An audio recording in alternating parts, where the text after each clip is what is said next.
What's up, meatbags? It's the often imitated, never duplicated Tony TGD coming at you with a little response video to the Atari Creep.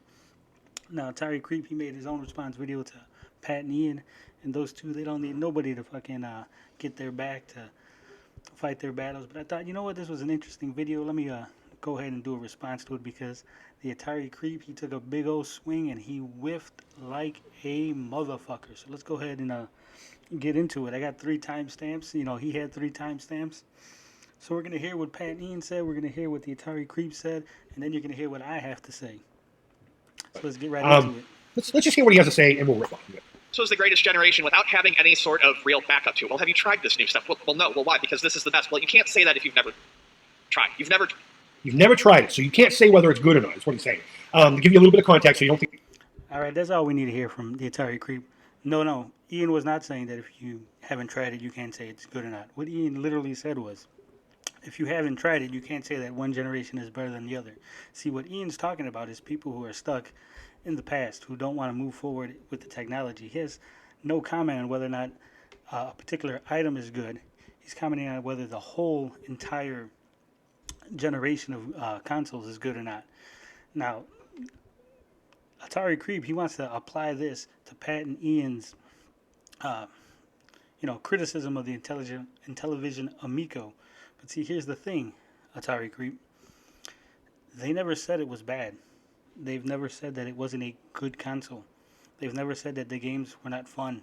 In fact, I've heard Pat and Ian on many, many occasions say that these games probably are fun.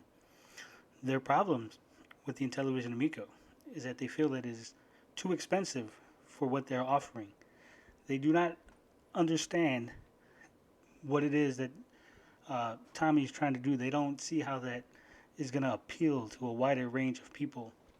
And they don't believe that those people who purchase the Wii are looking to purchase the Intellivision Amico. You see, they've never ever said whether or not these games were made bad, whether or not they had bad coding, whether or not the games were not fun to play. They never even said if the games were bad or good. They simply said they did not appeal to them and they do not see how they will appeal to a wider audience. That is their entire criticism of the Amico, boiled down to its essence. Now, you can have fault with that. You can say, hey, my opinion is that it is going to appeal to a larger audience than what you believe. My opinion is that these games are going to be fun enough to warrant a $250 price tag. That's something that you can say. Once again, Pat and Ian have never said that the games were bad, that the games were not fun, that the games were not good. They simply said that they did not look interesting. They did not look like they were $250 worth of fun, and they said that they had the appearance of flash and mobile games. So, right off the bat, Creep, you're way off base. Now, let's jump ahead to a second point here. Generations experience, especially if they reboot, God forbid they reboot or come out with a new version of it. Oh my God, Shira doesn't have boobs anymore. I'm going to do 15 videos about it. And an underage female character not having boobs. No one's ever done that. No one's done that. Okay, I can tell you who's done that. I'm looking right at the two fucking pukes. Okay, so, interesting. Once again, Creep, you have no idea what you're talking about. You see, Pat there, he wasn't talking about the amount of videos that a person makes. He was talking about the amount of videos a person makes on something very inconsequential. In fact, it was a direct insult towards people like Geeks and Gamers and The Quartering, who have made many, many videos complaining about She-Ra specifically and not looking sexy enough, even though it is a children's cartoon. You see, this has nothing to do with the Intellivision Amico. This has nothing to do with how many videos a person makes or what it is that the person's criticizing. He's not saying that you can't criticize a thing more than once, more than twice. What he's literally saying is that it's creepy that grown men are on the internet complaining about the size of an underage cartoon character's breast. That's what he's saying. He's taking direct shots at people. But apparently you've missed the context. You don't know these things. You're not in that sphere, so you weren't aware. So I'm going to let you get a pass on that. But this has nothing to do with the Amico. And now your last point, let's jump ahead to this last little point you made here. You don't own how others can experience that property. You don't own how other people can experience that fucking property. Pat, your words. Like, I was not a big fan of these newer Star Wars films. There's major problems. Major problems. That doesn't negate my experience with the original ones. Like, Okay, so we'll just leave it at that. He goes on to talk about the prequels and how it's more shit, but it's more cohesive than the sequel movies and all that shit. That's not the important part. The important part, let's hear it one more time. you don't own how others can experience that property. Like, You don't own how others can experience that. And your last point, again, Creep, you're way off base. See, what Pat is literally talking about is how some people have experienced previous Star Wars movies when they grew up, trying to say that other people who are children now, who are just seeing these newer movies for the first time and experience them through childlike wonder, they're saying that you can't tell them that they don't feel that it's a good movie, that you can't dictate how other people feel about something when it's the first time they've experienced it. And again, this has nothing to do with the Intellivision Amico. I know you want to try to apply everything that Pat Ian says to this little console that you're fond of, but literally this has nothing to do with it. You see, the Intellivision Amico is a brand new console coming that hasn't even released yet. No one has experienced it. No one has any nostalgia for it. No one has any love for it beyond what you've seen. So how could anything they say be applied to it? This isn't a continuation of Intellivision. This isn't the same company. This isn't Mattel making a new console. This is literally someone who has bought the name Intellivision, slapped it on a new console that they're making, and they're coming out with a product that has yet to be released into the market. So no, what they said has nothing to do with the Intellivision Amico. It was a gallant effort. It was a nice try, Chris, for you to go ahead and try to shoehorn these things in, and I'm sure your fans in your comment section are patting you on the back, and you're getting a little thumbs up from Tommy Tallarico himself. But you're way off base. You see, you've taken what they said and you've applied it to things that it doesn't apply to. The hypocrisy in your video isn't from Pat and Ian. The hypocrisy is from you, Chris. You see, you like something and you're trying to dictate how other people feel about it. You're trying to tell other people that their criticism is invalid, that their feelings and opinions on it don't apply. And I'm sorry, but just like I told Sai, anything that's out there in the public sphere can be criticized. Your videos, my videos, Pat's videos, Tommy's videos.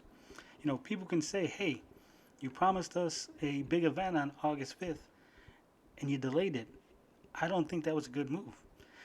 Now, we can debate whether or not it's a good move, but you can literally not take the person whose move it was word. You see, that would be hypocrisy. For you to listen to the guy who's selling you the product to say, hey, whatever he says is the truth, that would be wrong, Chris.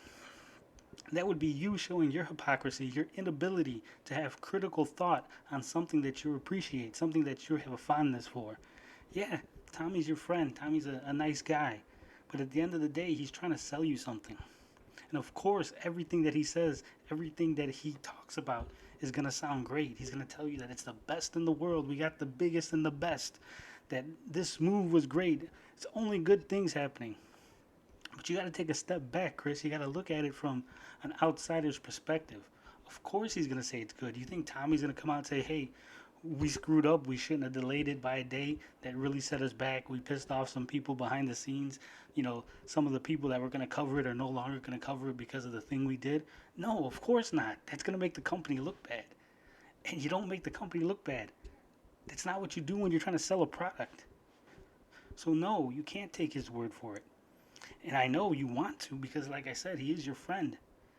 But think, Chris, think.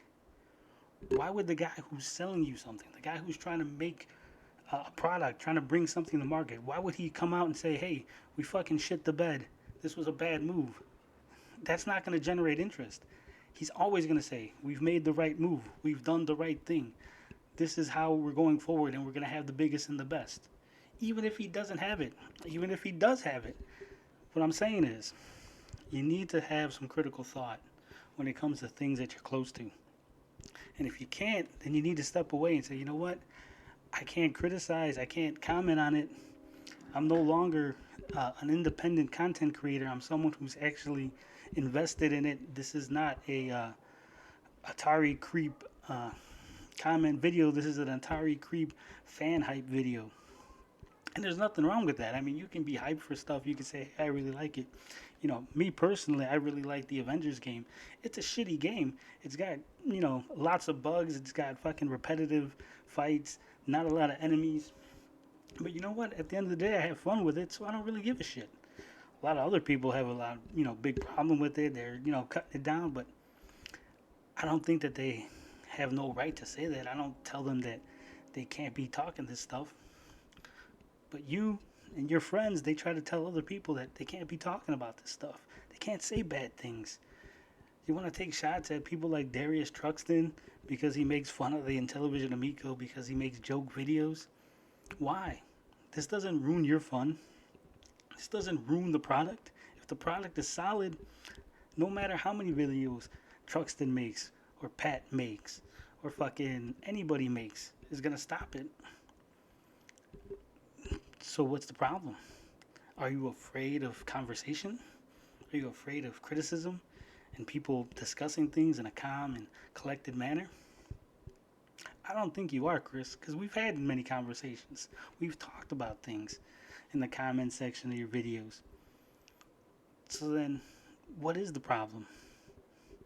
You let me know. You tell me if I'm off base. You make a response to my response to your response.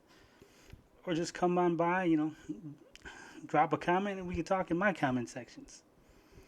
Either way, like we say on this channel, love, peace, booty grease, and we out this bitch.